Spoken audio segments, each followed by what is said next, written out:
You won't believe what happens next. There was a sudden boom from inside. When Issa rushed over, she found that Vera had smashed her time machine to bits.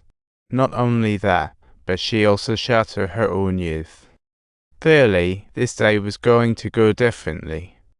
She hurriedly shared this blockbuster news with her boyfriend, hoping to bond over the boss' tragic misfortune, but she expected others to sympathize. What a joke. Unsurprisingly, her boyfriend just laughed it off. He even asked the boss how to have kids.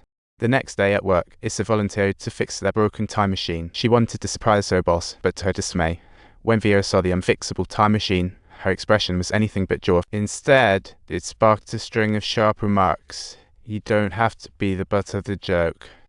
You should be thanking me.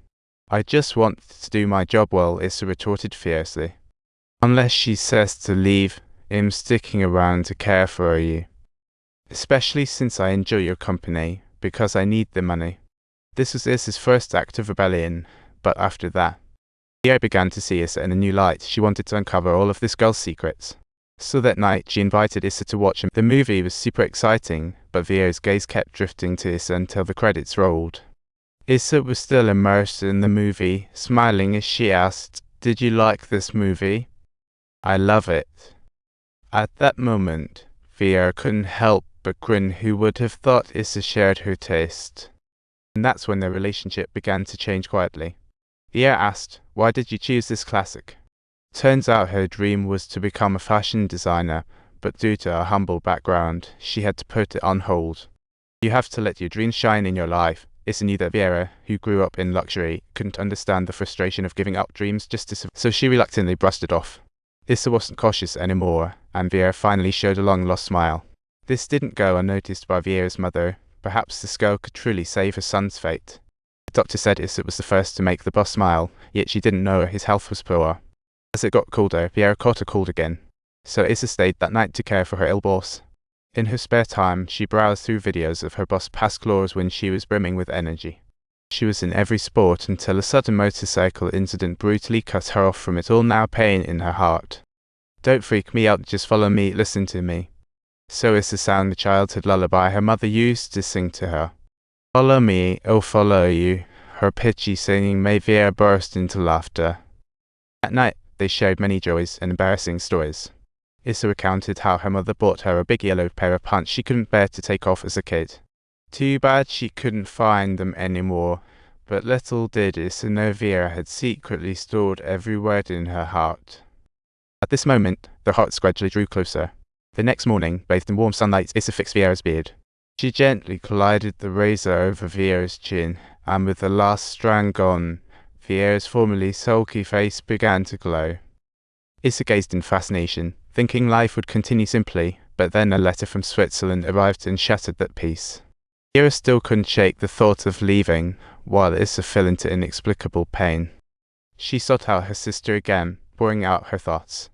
As she couldn't change the boss' decision, perhaps she could help Vera live out her remaining days well. Maybe if they had fun, Vera would cherish the world a little more.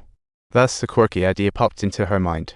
The next day, she approached Vera's mom with a "let's give it a shot." To her surprise, when Vera's parents heard Issa wanted to create a hospital itinerary, they agreed. Let her do what she desires to do so that she can feel like an independent individual. Subsequently, Issa often visited the library to learn about disabled travel. This time she aimed to fulfill Vera's wish and her own secret aspirations. She believed this trip would be a new life cleansing, perhaps Vera's last chance at change. Soon, they embarked on the journey, but as soon as they got off, the tire got stuck in mud. No matter how hard she and the doctor pushed, the wheelchair just wouldn't budge. At that moment, Vera's embarrassing expression was hilarious, but Issa was totally oblivious and started shouting for help. This made Vera, who was already prideful, feel even worse. Eventually, with everyone's help, she got free from the mud, but Issa thought, number 3's definitely going to win. However, Vera didn't think so. When the race started, the number 3 Issa bet on was the last to crawl out. At that moment, Issa couldn't help but admire Vera's sharp judgment. Then, lunchtime rolled around, but to their surprise, the restaurant turned away elite members. So Issa had to sweet-talk the waiter, hoping they could stay for a meal. But to her dismay, the waiter was all high and mighty and pointed them to a food stall. In the end, she left with a harsh word, And just like that, Vera lost face, but she didn't mind at all. So on the next outing, Issa catered to Vera's taste and presented her with a concert ticket. Preparing for the evening, Issa dressed to the nines. Her beauty caught Vera's eye. While waiting for the show, Vera accidentally got a tag stuck around her neck. Issa didn't care about the odd looks from others and tried to bite it off. As music played, Issa was immersed. It was her first grand concert, thrilling her. Vera's gaze would occasionally drift towards Issa sitting beside her. After the concert had come to an end, Vera lingered in the car for a long time, reluctant to step out, simply wanting to cherish this quiet moment together. It seemed only now she regained her dignity. As Issa's birthday neared, how would her life change? If you've enjoyed our story, please subscribe and don't forget to click the bell.